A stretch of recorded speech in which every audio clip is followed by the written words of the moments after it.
Bismillahirrahmanirrahim. Alhamdulillahi wassalatu wassalamu ala Rasulillah wa ala alihi wa sahbihi wa man wala wala haula wala quwata illa billahi amma ba'd. Baik anak-anakku yang semoga Allah Subhanahu wa taala menjadikan kalian semua menjadi anak-anak yang saleh dan salehah dan memberkahi kalian di sepanjang perjalanan kehidupan kalian semua. Allahumma amin.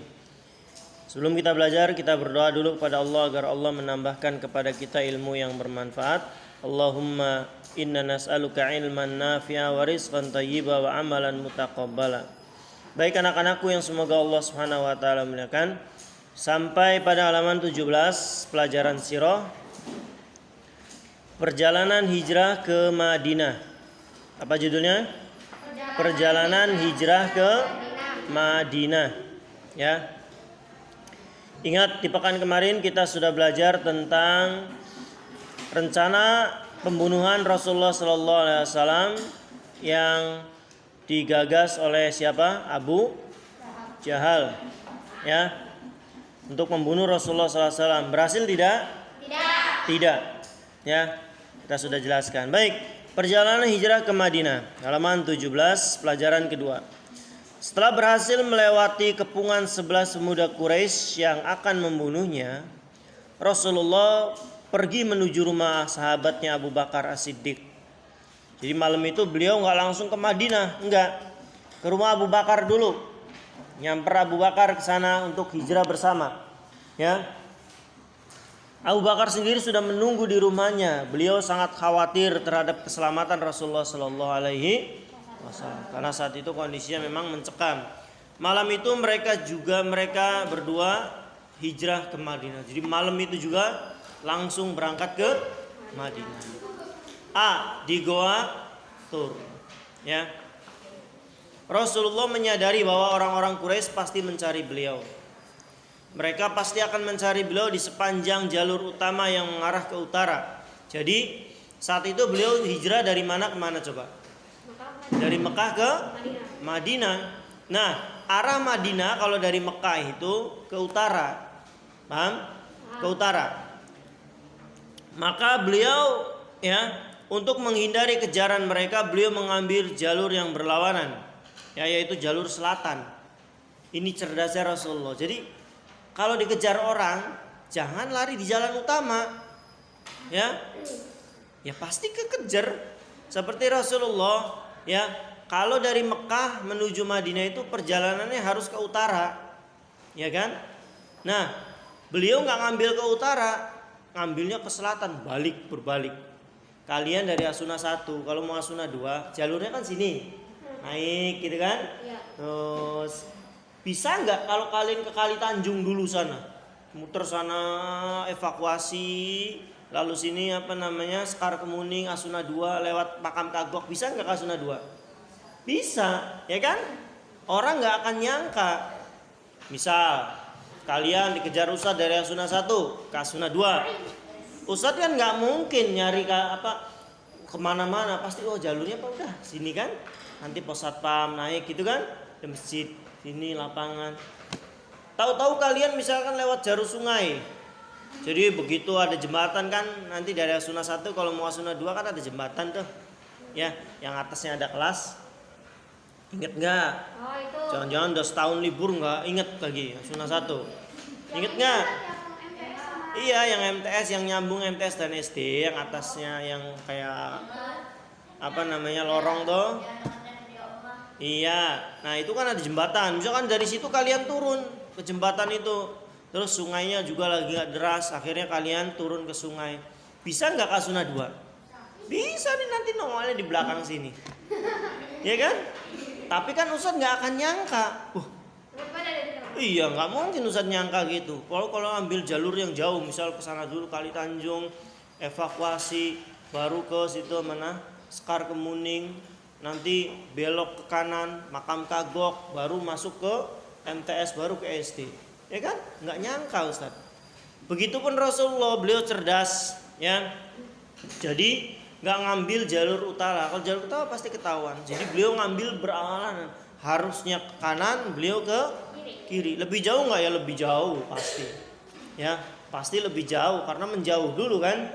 Itu. Kalian mau ke kamar mandi masjid, kemana biasanya dari kelas? Bisa nggak ke MTS dulu situ, sana baru situ, bisa nggak? Bisa, tapi lebih jauh dan lebih lama. Sama Rasulullah pun mengambil jalur ke arah selatan, ya jalurnya lebih berat, lebih jauh, ya. Karena ini bukan jalur yang biasa dilewati, ya.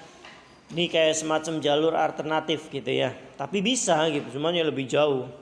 Beliau berjalan terus melewati jalur tersebut hingga sampai di Bukit Tur. Ya. Daerah ini termasuk daerah yang sulit untuk dilewati karena kondisinya menanjak. Ya, karena kondisinya nanjak, perbukitan dipenuhi bebatuan besar. Susah. Orang nggak akan nyangka kalau ada yang lewat situ. Karena nggak biasa. Sama. Ustadz ngejar kalian dari Asuna 1, nggak nyangka kalian lewat sungai. Ya, nah sungai itu bukan jalurnya kalian, tapi tahu-tahu kalian lewat sungai. Tapi bisa kan? Nah ini pun batu-batu besar, beliau malah lewat situ. Ya ini taktik beliau. Nggak apa-apa, boleh. Bersama dengan Abu Bakar, beliau terus naik ke atas bukit hingga sampai di sebuah gua. Gua ini dikenal dengan nama Gua Tur. Di dalam gua ini beliau dan Abu Bakar bersembunyi dari kejaran orang-orang Quraisy. Ya, ketika keduanya berada di mulut gua, ya, mulut gua, pintu goanya tuh, Abu Bakar sempat mencegah agar Rasulullah tidak masuk ke dalamnya karena pertama daerah itu rawan, bukan rawan apa, binatang-binatang buasnya kan, ya ular, kalajengking, ya macam-macam namanya daerah yang nggak pernah disinggahi manusia, ya pasti rawan. Ya, pasti di situ banyak binatang berbisa. Abu Bakar melarang beliau jangan masuk dulu Rasulullah, ya. Beliau ingin memastikan terlebih dahulu keamanan di dalam gua tersebut. Ia pun masuk ke dalam gua dan membersihkan langit-langitnya, bersihkan langit-langit guanya. Ya, pada dinding-dinding gua terdapat beberapa lubang sarang kalajengking, lo lihat. Karena memang ya namanya juga tempat yang asing, ya pasti banyak binatang-binatang liar berbisa. Banyak lubang sarang kalajengking di situ, ya. Dan ular padang pasir berbisa, nak, ya. Jangan coba-coba, ya. Ular deriknya itu lebih berbisa dari ular kobranya kita. Tanpa pikir panjang ia langsung menyobek pakaiannya, lalu ditutup lubang-lubang itu. Potong-potong sama Abu Bakar, ditutup. Ini betapa sayangnya Abu Bakar terhadap siapa? Rasulullah. Dan begitu para sahabat, nak. Jangankan baju, nyawa mereka saja mereka korbankan untuk Rasulullah. Ingat kalian kisah di perang Uhud. Nanti di sini akan dibahas. Ya. Rasulullah terdesak. Beliau terluka, kepalanya giginya sampai putus. Ya. Beliau terdesak, terpojok, siap dibunuh oleh orang kafir. Apa yang terjadi? Para sahabat berdiri di depan Nabi. Jadi tameng, tahu tameng enggak? Jadi perisai. Jadi kalau ada tombak melesat ke tubuh mereka dulu. Kalau ada panah yang melesat ke tubuh mereka dulu. Rasulullahnya aman di belakang. Mereka mengorbankan nyawa mereka untuk Rasul. Jadi jangankan cuma kain, Abu Bakar tanpa pikir panjang sobek bajunya, potong-potong kecil, disumpel-sumpel karena banyak, ya. Ini sayangnya para sahabat pada Rasulullah SAW. Setelah yakin aman, beliau baru dipersilakan. Silakan wahai Rasulullah masuk. Pak, ya. Rasulullah langsung rebahan karena capek, ya. Beliau kan habis dikejar, ya, habis dikepung. Beliau pun buru-buru ke rumah Abu Bakar. Dari rumah Abu Bakar pun naik turun bukit. Dan kondisinya Rasulullah saat itu masih muda enggak? Sudah tua beliau. Ya, sudah tua. Beliau diutus jadi Nabi 40. Hijrah berarti sekitar 53 tahunan, 50 tahunan lah. Kurang lebih 53-an. Ya. Karena beliau berdakwah di Mekah 13 tahun, di Madinah 10 tahun, berarti 53 tahun. Setua itu beliau naik turun bukit, coba. Ya capek pasti. Ya, meskipun fisik beliau kuat. Beliau langsung merebahkan badannya. Dan tidur di atas pangkuan Abu Bakar. Jadi Abu Bakarnya duduk, ini beliau tidur di sini. Bantalnya itu Abu Bakar gitu. Ya, pernah nggak kalian? Jangan tiduran terus di kakak kalian gitu nyender gitu tuh. Nah, nyender maksudnya. Ya. Tidak lama setelah itu Abu Bakar disengat seekor kalajengking. Ya, karena tadi ini guanya gua yang asing. Ia berusaha menahan sakit. Sakit nggak? Sakit nak. Ya, sakit, jangan dibayangin kayak digigit nyamuk, gatel. Digigit nyamuk mah bukan sakit, gatel. Ini sakit, mengandung racun. Mati nggak Abu Bakar? Wafat nggak beliau? Tidak, karena Allah melindunginya. Kenapa Allah melindungi Abu Bakar? Karena Abu Bakar melindungi siapa? Rasulnya Allah.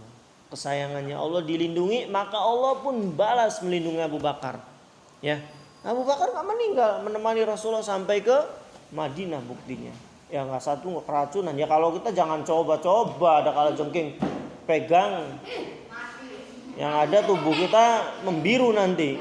Ya, jangan. Ini karomah Abu Bakar, ya, dan tentu dengan izin dan pertolongan Allah, ya. Sakit tapi nggak bergerak Abu Bakar. Kalau kita kan kalau sakit, aduh gitu kan. Abu Bakar diam. Kenapa diam? Sebab kalau beliau bergerak, Rasulullahnya bangun. Beliau nggak mau membangunkan Rasulullah. Biar Rasulullah istirahat dengan nyenyak. Beliau tahan sakitnya. Luar biasa ini, ya. Beliau tahan sakitnya. Ya jangan kira nggak sakit, pasti sakit. Kalau jengking kan, ya beliau tahan tidak bergerak karena khawatir beliau mengganggu Rasulullah gerakannya. Nah, kalau kita kan sakit gitu kan, beliau sakit tapi tahan. Ya, Abu Bakar terus menahan rasa sakit hingga air matanya menetes. Bayangkan saking sakitnya sampai keluar air mata, bukan nangis, bukan. Kalian kalau sakit yang sangat sakit itu keluar air mata, otomatis. Bukan nangis yang seperti kalian gak dikasih permen lollipop terus nangis, bukan. Ya, saking sakitnya menahan rasa sakit tanpa terasa air matanya netes. Nah, netes di situ kena Rasulullah, kena wajahnya, karena kan tidur di sini kan Rasulullah kan, netes. Beliau bangun, ada apa Abu Bakar? Apa yang terjadi padamu, kata Rasulullah. Tanganku disengat kalajengking, kata Abu Bakar sambil menahan rasa sakit. Rasul lalu meludahi. Ini mukjizat. Ludahnya Rasulullah digunakan untuk berobat seluruh para sahabatnya. Dulu Ali bin Abi Thalib sakit mata, ya, dikasih ludah. Jangan dicontoh. Adik kalian lagi sakit mata, sini deh, kakak ludahin, tambah sakit. Harusnya sembuh sehari, seminggu nanti. Jangan, nggak boleh. Ya, ini khusus untuk siapa? Rasulullah. Abu Bakar aja enggak, Umar enggak, Utsman enggak. Ini khusus Nabi saja, enggak ada yang lain. Ya, mau dia Ustadz Abu Bakar enggak, semuanya enggak boleh kecuali Rasulullah SAW. Yang boleh digunakan keringatnya, boleh digunakan air ludahnya. Ya, keringat beliau wangi sehingga para sahabat itu kok suka menempelkan karena ikut wangi nanti tubuh mereka. Ya, ini Nabi loh, ya. Nggak boleh disamakan. Kalau kalian nempelin ke Ustadz ya asem. Ya, apalagi Ustadznya habis sepedaan, wah ya udah. Ya aromanya udah nggak karu-karuan. Rasa nano manis asem asin. Ya. Beliau memberikan ludah memberikan ludah ke tempat sengatan dan detik itu juga sembuh. Nah ya, kalau kalian nyoba ke adik kalian, bukan sembuh, tapi malah lama dia sembuh. Jangan dicoba, nggak boleh. Ya. Demikian keadaan Rasulullah bersama Abu Bakar di Gua Sur. Keduanya bersembunyi di dalam Gua Sur selama 3 hari. Bayangkan, 3 hari ngumpet, sengaja. Ya, sebab orang pasti masih nguber-nguber wilayah situ kan? Ya, masih nguber-nguber wilayah perbatasan Mekah dan Madinah. Beliau bersembunyi 3 hari. Selama itu pula orang-orang Quraisy terus berupaya sekuat tenaga untuk menemukan Rasulullah. Segala cara mereka hingga membuat sayembara. Tahu sayembara enggak? Sayembara itu barang siapa yang begini dapat hadiah sekian. Saat itu orang kafir membuat sayembara. Apa isinya? Siapapun yang berhasil nemuin aja dapat hadiah, atau membunuh, dia mendapat hadiah yang sangat besar. Ya, orang-orang pun bertebaran. Akhirnya karena ada sayembara, Ingat, yang tadi nyari Rasulullah cuma berapa orang? 11. Tapi karena dengan sayembara, orang-orang jadi banyak yang mencari Rasulullah karena tergiur dengan hadiahnya. Paham nggak? Iya, karena ada sayembara. Ya. Orang-orang pun bertebaran. Ketemu tidak? Iya. Di situ Abu Bakar cemas. Karena tempat yang mereka sembunyi di Gua Thur rupanya didatangi juga oleh orang-orang kafir. Ya, karena tadi yang nyarinya bukan 11 orang lagi, sekarang banyak. Ya karena ada sayembara itu sih, ya. Abu Bakar ketakutan, bukan takut dibunuh, takutnya apa? Takut kalau ketahuan dan Rasulullah diapa-apakan, beliau nggak bisa melindungi Nabi. Sebab Abu Bakar posisinya lebih tua dari Rasulullah saat itu. Ya kan? Meskipun beliau ini menantu Rasulullah, tapi umur Abu Bakar lebih tua daripada Rasulullah. Jadi kalau ada orang kafir yang mau menjahati Rasulullah, beliau nggak bisa melawan. Sebab satu, beliau sudah tua, dan pasti kalau beliau kalah Rasulullah pun pasti dibunuh. Itu yang membuat beliau ketakutan. Jadi bukan takut sama orang kafir, bukan. Takut tidak bisa melindungi siapa? Rasulullah. Ya. Rasulullah rupanya melihat Abu Bakar ketakutan. Beliau katakan, tenanglah Abu Bakar, sesungguhnya Allah bersama kita. Tenang aja.